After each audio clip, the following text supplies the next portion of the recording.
তোমাদেরকে একটা জিনিস দেখাচ্ছি। আম, এই গাছটার আম দেখা যায় না গাছে একটা, ঠিক আছে, কিন্তু প্রত্যেক দিন সকালবেলায় দেখি এনে 4-5টা করে আম পড়ে থাকে। আর আমগুলো হয়তো ভাবছেন খেতে ভালো, ঠিক আছে, একদম বাজে আম, ঠিক আছে। আর আমের টেস্টটা কেমন আমি বলছি, আমি একদিন টেস্ট করেছি, মানে আঠার যে একটা টেস্ট থাকে সেম ওরকম টেস্ট, ঠিক আছে।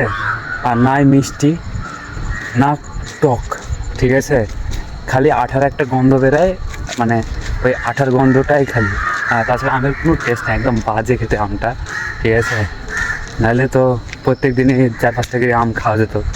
আর তাহলে ভবন, কারণ আমি ডিউটি থেকে সকালবেলা প্রত্যেক দিন যাই আর প্রত্যেক দিন আমি দেখি এই আমটাকে।